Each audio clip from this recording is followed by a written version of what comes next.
사무엘상 4장 12절에서 22절까지 이 말씀입니다.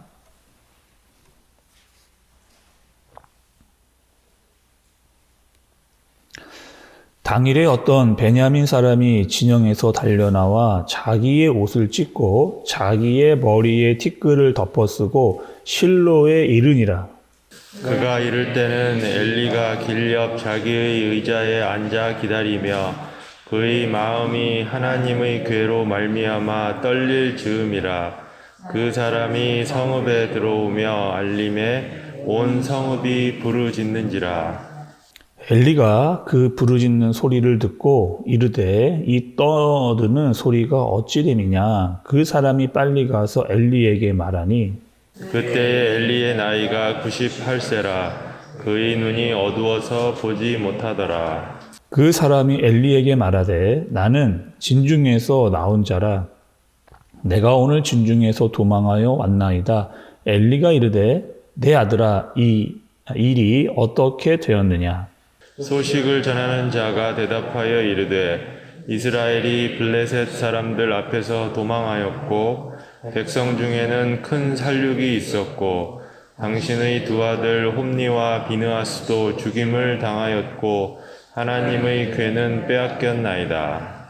하나님의 궤를 말할 때에 엘리가 자기 의자에서 뒤로 넘어져 문 곁에서 목이 부러져 죽었으니 나이가 많고 비대한 까닭이라. 그가 이스라엘의 사사가 된 지 40년이었더라.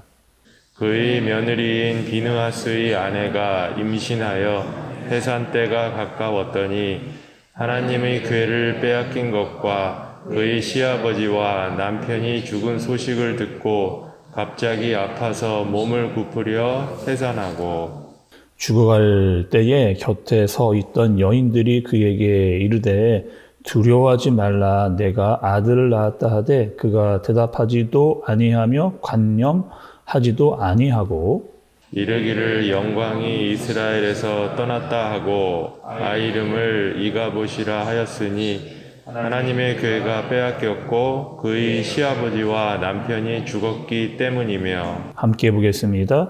또 이르기를 하나님의 궤를 빼앗겼으므로 영광이 이스라엘에서 떠났다 하였더라. 아멘.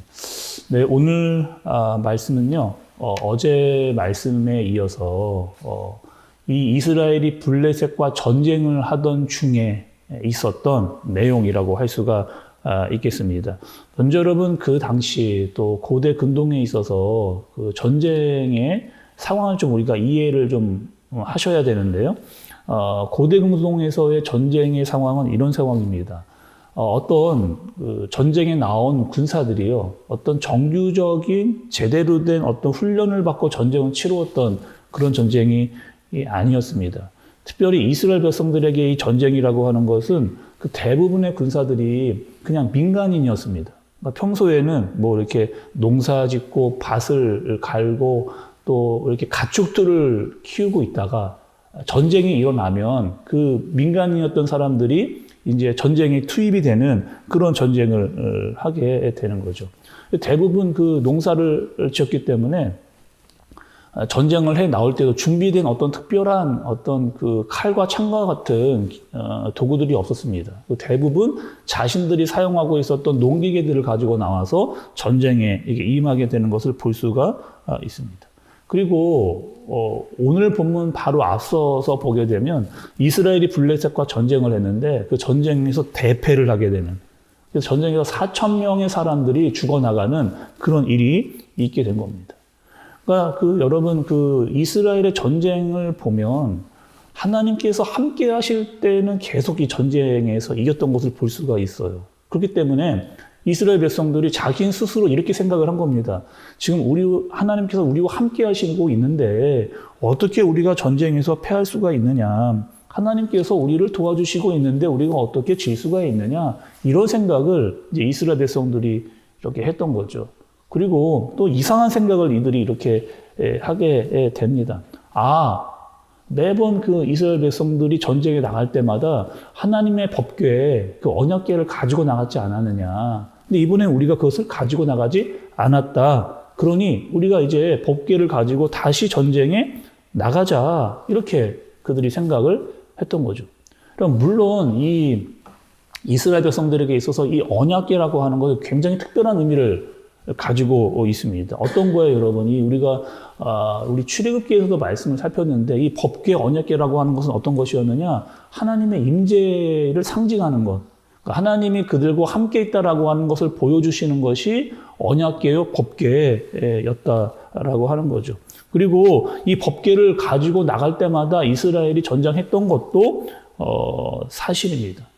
근데 우리가 지금 계속해서 여러분 제가 말씀을 통해서 강조하는 부분들이 있잖아요. 지금 이스라엘의 영적인 상황입니다. 사사기부터 룻기를 통해서 사무엘까지 이게 전달되어지는 영적 분위기. 또 사무엘상 1장부터 3장까지 계속해서 이루어지고 있는 상황, 이 영적인 분위기가 어떤 상황이었느냐? 캄캄하고 보이지 않았던 하나님과의 관계가 멀어져 버린 그런 상태였다는 거죠. 특히 여러분 과거에 이렇게 사사기나 여호수아서를 보게 되면은 그 이스라엘 백성이 전쟁에 나갔다가 패하게 될 경우가 있었습니다. 근데 그럴 때마다 그들은 어떻게 했느냐? 우리의 잘못이 무엇이 있었나 보다라고 하나님께 전심으로 회개하고 울면서 돌아왔던 것이 대부분이에요. 근데 오늘 말씀에 보면 이들이 전쟁을 패하고 돌아와서도 그 어떤 회개, 하나님 앞에 어떻게 마음을 돌이키고 회개하고 눈물로 부르짖고 있는 그런 모습이 전혀 보이지 않고 있는 모습을 볼 수가 있습니다.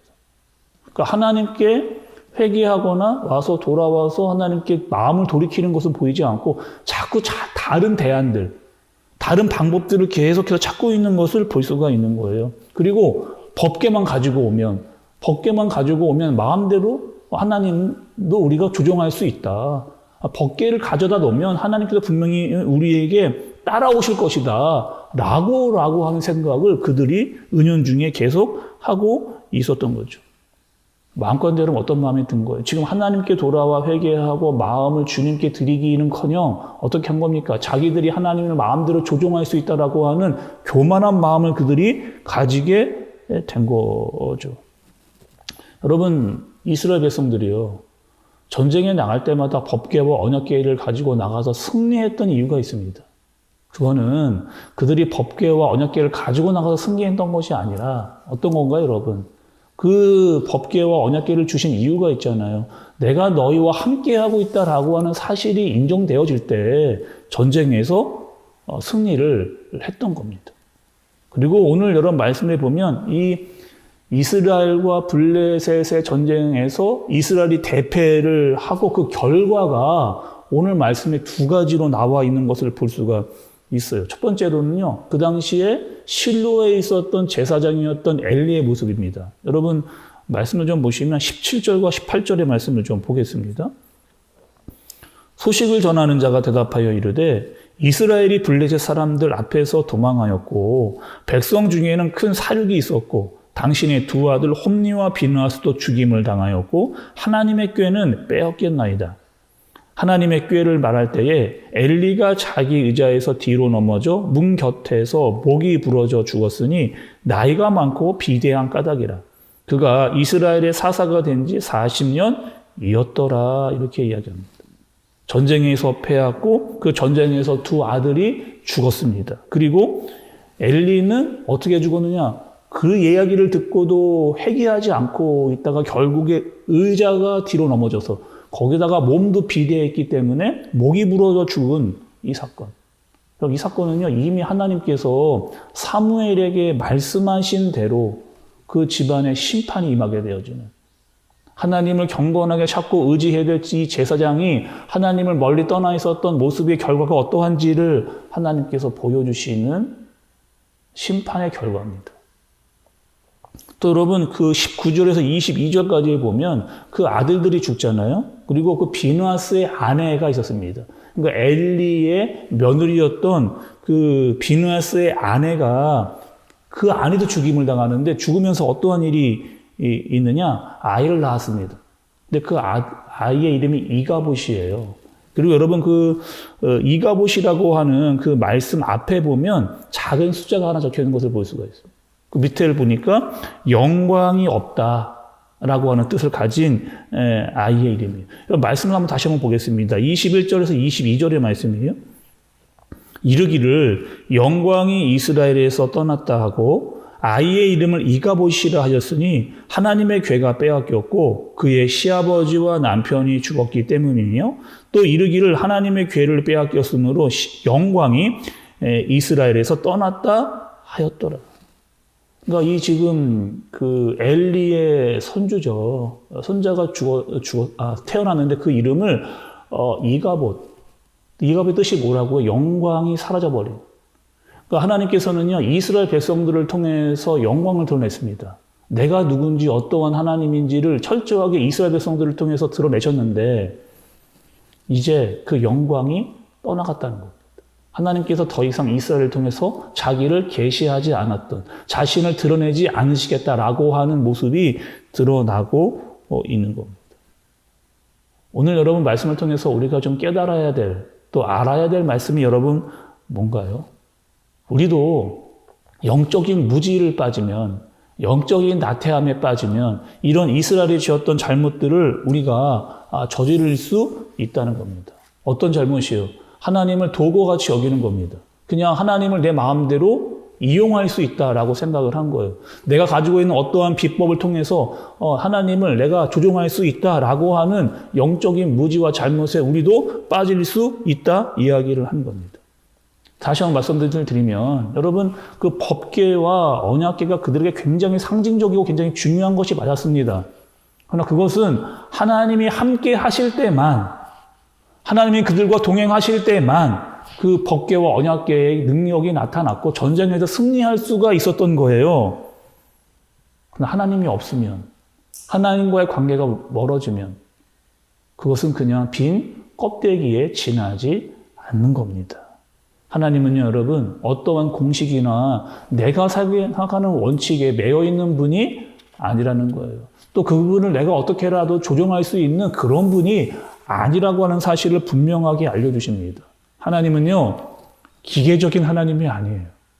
그리고 하나님께서 우리에게 정말 원하시는 것이 있습니다. 그것은요, 인격과 인격으로. 하나님께서 정말 여러분과의 마음과 마음으로 만나기를 원하시는 분이 하나님이신 겁니다. 그래서 우리가 사무엘상 서두에 시작할 때부터 그 한나의 기도, 그 한나의 기도는 하나님과 통하는 기도였습니다. 또 여러분, 하나님께서 사무엘을 세우셨어요. 그 사무엘은 하나님을 통해서 하나님과의 마음을 알 수 있는 사람을 하나님께서 세우신 겁니다. 계속해서 하나님은요, 어두운 영적인 그 상황 가운데서 하나님과 마음을 통하는 사람들을 세우시고 그들과 계속 호흡하시면서 하나님의 일을 이루어져 가는 것을 볼 수가 있는 거죠. 여러분, 우리의 신앙은요, 그냥 기계적이고 형식적인 신앙이 아닙니다. 하나님 그런 예배 받으시기를 원하지 않으십니다. 진정한 예배, 우리의 마음을 드려지는, 그리고 하나님과의 인격과 마음이 통하는 그런 예배와 마음을 하나님께서 받으시기를 원하시는 거죠. 여러분, 오늘 하루 또 이 새벽 예배부터 시작되는 예배 가운데 하나님께 마음을 진정으로 올려드릴 수 있는, 또 하나님께서 말씀하실 때 말씀을 듣고 그 말씀을 통한 기도를 통해서 하나님과의 마음이 통할 수 있는 저와 여러분들 되어지시기를 바랍니다. 이 예배가 여러분 기계적이고 형식적인 예배가 아니라 우리의 마음과 뜻을 다하여 올려드리고 또 하나님께서도 우리를 향한 마음을 통한 말씀을 주시는 그런 하루, 그리고 하나님께로 더 가까이 나아가고 하나님께 온전한 예배를 드려지는 그런 예배가 있는 오늘 하루 되어지기를, 기도가 있기를 예수님의 이름으로 축복합니다. 기도하겠습니다. 하나님 아버지, 우리의 신앙생활이 마치 종교생활로 또 기계적인 것처럼 하지 않게 하여 주옵소서.